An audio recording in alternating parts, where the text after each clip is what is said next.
Katy, and this is my home in Northamptonshire, England. Linda's asked me to give you a tour of my garden, which I'm delighted to do. We've lived here for 12 years. The house was built in 1731, and come with me and I'll give you a tour. At the front of my house, we have iceberg roses either side of the door. In June they're in full flower, and we also have higcot lavender. Smells beautiful out here. And then the garden is through this side gate here.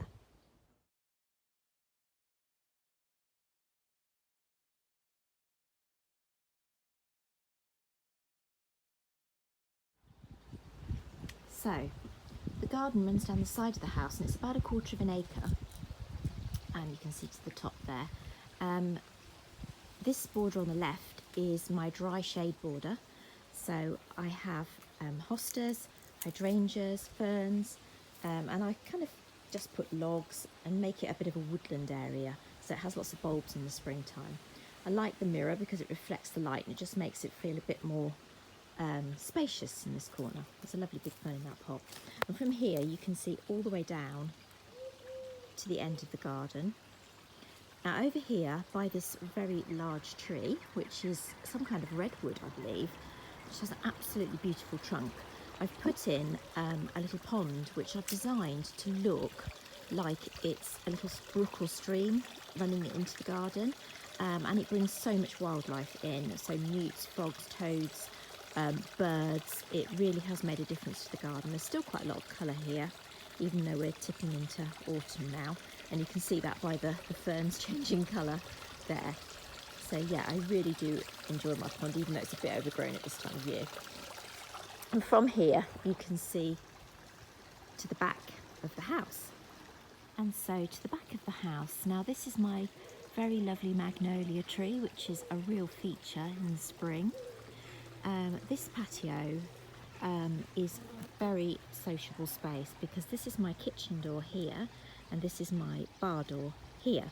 So it's a great, it joins the two rooms together. So it's a lovely place to have people round and just the family. Actually, it's just lovely.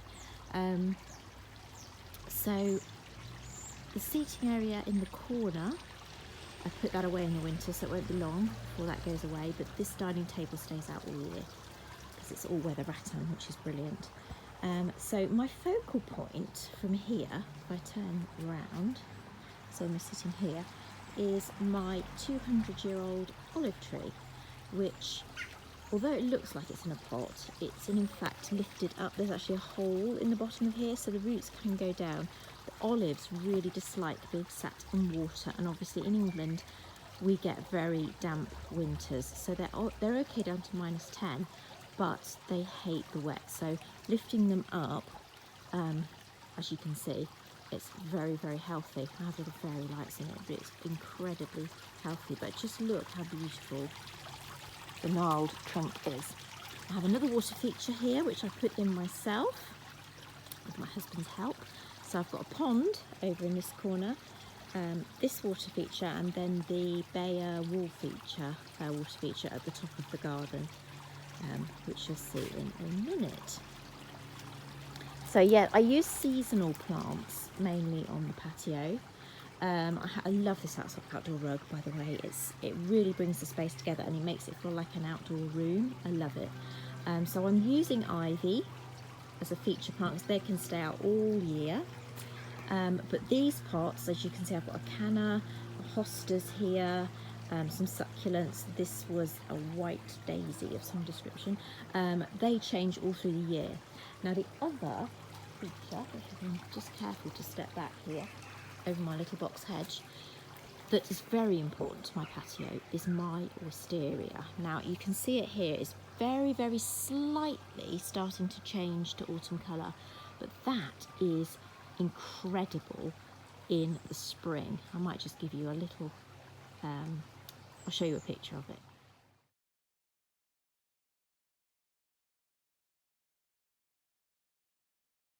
So as you can see, the wisteria completely covers this section of wall of the house. It's under 10 years old. We prune it 2-3 times a year. I don't prune it in the winter, some people do, but it is an incredible plant. I wouldn't be without it.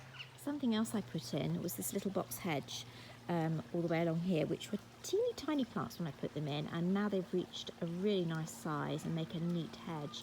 And that was actually when I got the olive, because I wanted to create a bed, because there was no bed here, so it's like a gravel bed, and to centre the olive really and make it feel part of the patio. From the patio, we're going to go up to the top of the garden, where I have built a new outdoor room. If you just look between the trees there, you'll see the fire flickering. Now we come past the Bayer fountain, which I love the sound of, to the newest feature in my garden, which is this. It was an existing pergola and I've roofed it, so it didn't have a roof. And I've also added this lovely reclaimed brick fireplace, which I had built this summer. The brick is actually to match the brick walls, which have been here for hundreds of years, and it does blend in really nicely. Now the fire that we've got there is actually a bioethanol fire at the moment, but it can be a proper open fire, which as it gets colder we will be using. So it has a proper chimney which goes out of the roof, and I've left the roof exposed because I like to see the structure of the building. It makes it feel a bit more authentic, a bit less Disney. So I love the view. It's a very pretty view back towards the house there. It makes you feel like you're away from it all up here. It's a really cosy place to sit. We've actually brought the dining table up here and eaten dinner up here too. In this little seating area, we go along the vegetable beds which I've built behind these box hedges to my greenhouse, which we'll take a look at next. Okay, we're now entering my favourite part of the garden. So this is my vegetable garden, seating area and greenhouse. So there's not a lot growing at the moment. I've got a big grapevine here. But these beds are just resting now. We've got the crabapple tree, which is absolutely loaded with crab apples, which are just turning yellow. I make lovely crabapple and chili jelly from those. And I have a seating area here, which I like to have a cup of coffee quietly behind the greenhouse. And then we come to my greenhouse, which last year, it's almost a year ago, I revamped this greenhouse. It was a brown old wooden one which I've painted dark, and then I have stenciled the floor so it looks like a tiled floor, and I added all of this specialist apple crates for storage, which are brilliant because they hide all the things that you don't want to see, but they keep it organised and it's practical as well. So this greenhouse I use all year.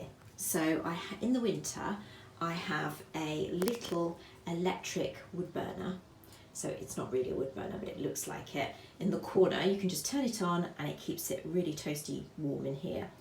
I love to make wreaths. This is a wreath that I made a few weeks ago for the front door, which got by the storms and then the sun. So I've moved it in here.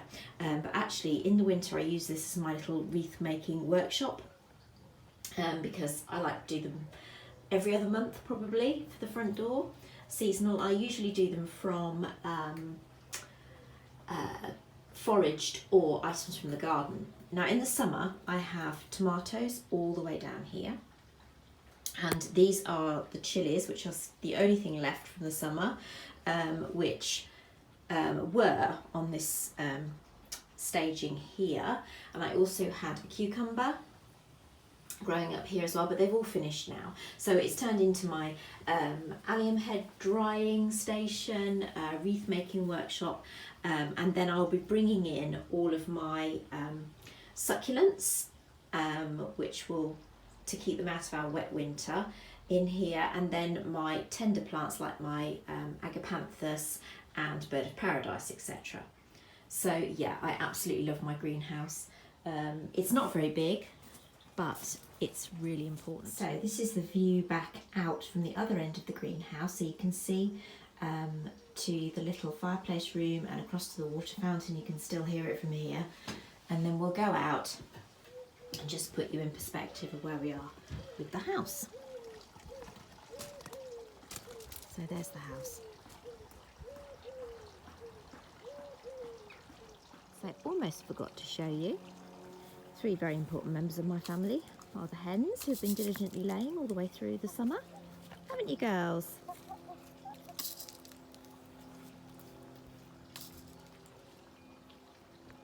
do hope you enjoyed that tour. Thank you, Linda, for asking me to do it. It's been a pleasure.